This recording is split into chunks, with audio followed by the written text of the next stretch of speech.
Hello guys and welcome back to my channel Firewall Can. Today I come across one important point. I was reviewing one of the architect design for one of my client, and I was thinking what will be the point or a point where if something got compromised, what is the point which we need to consider. In another word, I was looking for a term called single point of failure. In this video, I'm going to talk about a single point of failure, that term only. Basically, whenever we talk about any sort of network design, network architecture, we have to consider about what will be the points where you can say there are the chances where if that point get compromised or something happen to that point, the entire network will come down. The entire network will go down, and that is the critical point, right?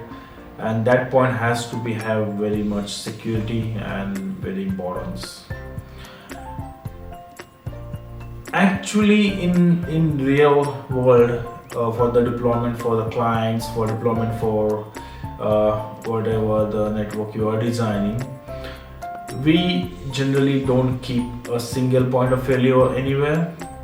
We try to have something in place so that there is no single point of failure. But however, sometimes the things happens, and due to the one or the other reason, that point that point be there, and even unfortunately we don't get it recognized, and due to that the failure occurs. So we are going to discuss about the single point of failure here. What is a single point of failure? In short, they also call it SPOF. Short form is SPOF, single point of failure. A single point of failure is a potential risk posed by a flaw in a design, implementation, or configuration of circuit or a system. Single point of failure refers to one fault or malfunction that can cause an entire system stop operating. Basically, if I talk about the software world, if you have put a software online and there is some point where a hacker can recognize to destroy, and destroying that point your software completely get corrupted, then that point we call it single point of failure. In networking world, consider you have a network where you are externally exposed, and externally you are getting protected by the countermeasures, say firewall.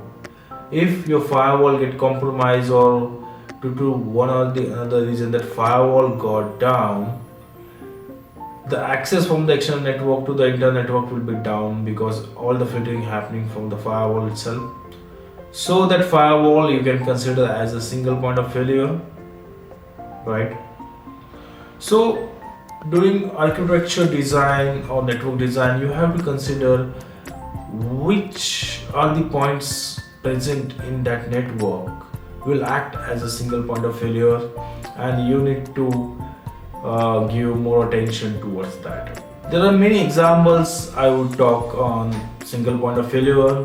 Let's go with some of the example present online. So say a single servers, consider a data center where one server run a single application.